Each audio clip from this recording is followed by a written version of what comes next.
حجرے میں بیٹھے ہیں. حضرت فاروق اعظم ایک دوسرے سے پوچھتے ہیں بتاؤ تمہاری پسندیدہ بڑی آرزو کیا ہے؟ کوئی صحابی کہتے ہیں میری خواہش ہے وہ فلاں پہاڑ سونا بن جائے اور میں وہ سارا سونا اللہ کے راستے میں خیرات کر دوں، غریبوں مسکینوں میں تقسیم کر دوں. کوئی کہتے ہیں میری خواہش ہے میرے اتنے غلام ہو میں ان سارے غلاموں کو راہ للہ اللہ تعالیٰ کے راستے میں آزاد کر دوں، فی سبیل اللہ آزاد کر دوں. کوئی کہتے ہیں میری خواہش ہے میں گرمیوں کی لمبی دوپہریں ہوں اور میں روزے سے ہوں. کوئی کہتے ہیں میری خواہش ہے میں ساری رات سجدے میں گزاروں. سارے اپنی اپنی آرزویں بتا رہے ہیں. ایک شخص نے عرض کیا اے فاروق اعظم آپ کی خواہش کیا ہے؟ حضرت فاروق اعظم کہتے ہیں میری خواہش یہ ہے کہ میرے اس حجرے میں بلال بھی آ کے بیٹھے ہوئے ہوں، سلمان فارسی بھی بیٹھے ہوئے ہوں، صہیب رومی بھی بیٹھے ہوئے ہوں، میں بھی ان کے درمیان بیٹھا ہوا ہوں اور ہم سارے مل کے رسول اللہ کا ذکر کر رہے ہیں. کیونکہ بلال حبشی اس محفل میں نہیں تھے، سلمان فارسی اس محفل میں نہیں تھے، تو جناب فاروق اعظم رضی اللہ تعالیٰ عنہ نے کس محبت سے ان ہستیوں کو یاد کی ہے.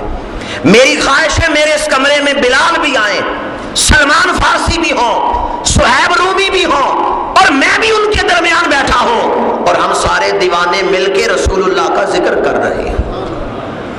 اللہ تعالیٰ نے اس خواہش کو پورا فرمایا ہے. ادھر حضور نے خواب میں حضرت بلال حبشی کو بلایا ہے.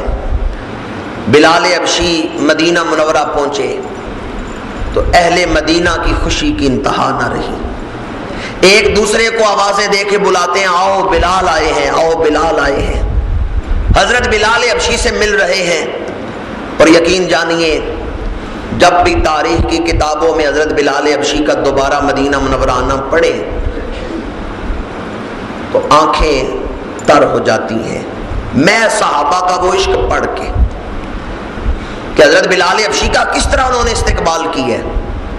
مسجد نبوی بھر گئی صحابہ کرام سے اور حضرت بلال حبشی سے یوں وہ محبت سے مل رہے ہیں. فاروق اعظم رضی اللہ تعالیٰ عنہ تو کھڑے ہو کے کہتے ہیں مرحبا سیدی بلال، مرحبا ہمارے آقا بلال آ گئے ہیں، ہمارے سردار بلال آ گئے ہیں. یہ کس کی نسبت کا فیض ہے کہ ایک غلام کو سردار بنا دیا ہے. اور فاروق اعظم جیسی ہستی انہیں بلاتے ہیں تو سیدی بلال کہہ کے بلا رہے ہیں. صحابہ کرام نے حضرت بلال حبشی سے کہا بلال آج آذان تو سناؤ جو رسول اللہ کے دور میں سناتے تھے. حضرت بلال حبشی نے کہا کہ میں اپنے اندر ہمت نہیں پاتا کہ میں وہ اذان سناؤں، اس لیے کہ میں حضور کی ظاہری حیات مبارکہ میں اذان دیتا تھا تو بسا اوقات اذان کہتے ہوئے حضور سامنے ہوتے میں اشارہ کرتا اشہد ان محمد رسول اللہ، میں گواہی دیتا ہوں حضور اللہ کے رسول ہیں. اب میں اس انداز میں اذان نہیں کہہ سکوں گا، معذرت کر لی کہ میں نہیں اذان دوں گا.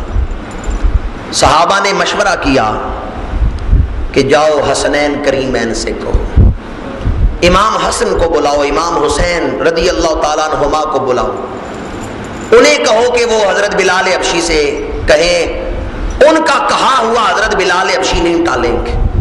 حسنین کریمین آئے، انہوں نے آ کے حضرت بلال حبشی سے کہا بلال وہ اذان سناؤ، اس انداز میں سناؤ جیسے نانا جان کے وقت پڑھتے تھے. اب بلال حبشی حسنین کریمین کا حکم ٹال نہیں سکے، کھڑے ہو گئے اذان پڑھنے کے لیے اور نگاہیں حضور کو تلاش کر رہی ہیں. کھڑے ہو گئے اذان کہنے کے لیے. اس اذان کی کیفیت کو اقبال نے بیان کیا ہے، رہ گیا فلسفہ تلقین غزالی نہ رہی، رہ گئی رسم اذان روح بلالی نہ رہی. کس کیفیت میں بلال حبشی اذان دینے کھڑے ہوئے ہیں. رسول اللہ صلی اللہ علیہ وآلہ وسلم کو نگاہیں ڈھونڈ رہی ہیں. اللہ اکبر کی صدا بلند کی. یہ آواز مسجد نبوی سے باہر مختلف گھروں کی دیواروں سے ٹکرائی. کئی صحابیات اپنے بچوں کو دودھ پلا رہی ہیں. انہوں نے بچوں کو چھاتیوں سے جدا کر کے بستروں پہ پھینکا ہے اور خود دوڑ پڑی ہے مسجد نبوی کی طرف.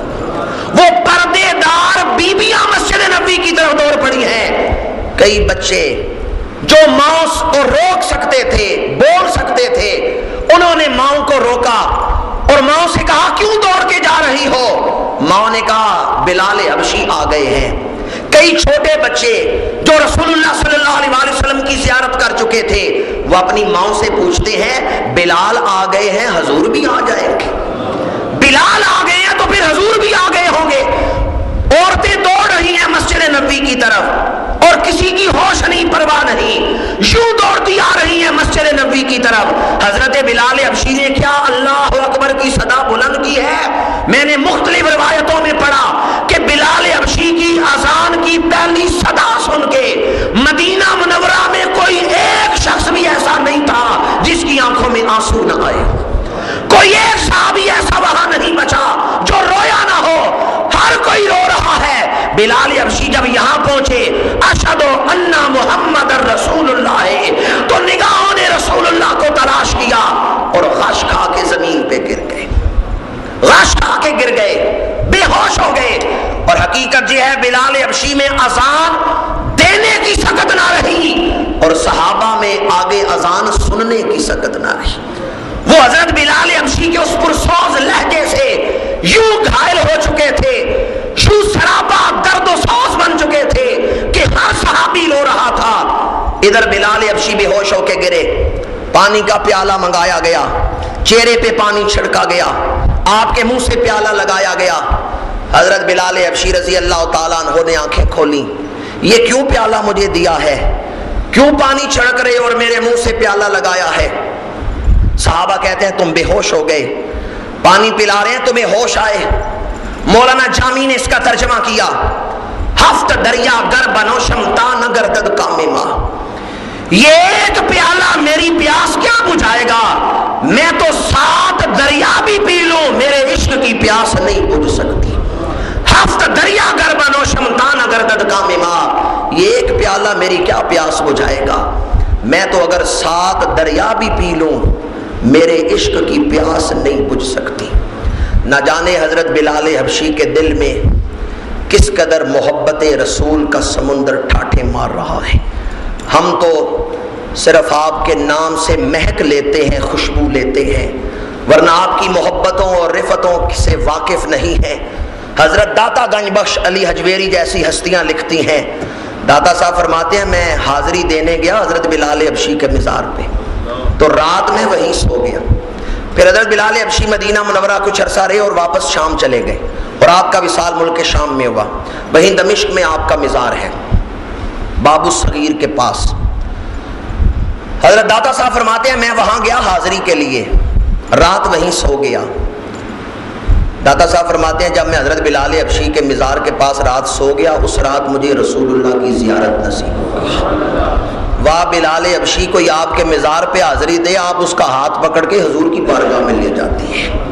حضرت بلال حبشی کے مزار پہ حاضری دینے کی برکت دیکھیں کہ داتا صاحب کشف المعجوب میں لکھتے ہیں مجھے اس رات حضور کی زیارت ہوئی اور وہ ساری کیفیت آپ نے بیان کی کہ کس انداز میں زیارت ہوئی. حضرت بلال حبشی کا تذکرہ بڑی ہی محبتوں کو اپنے دامن میں لیے ہوئے ہے. علامہ اقبال نے ایک مقام پہ لکھا ہے اقبال کس کے عشق کا یہ فیض عام ہے، حبشی فنا ہوا رومی فنا ہوا حبشی کو دوام ہے.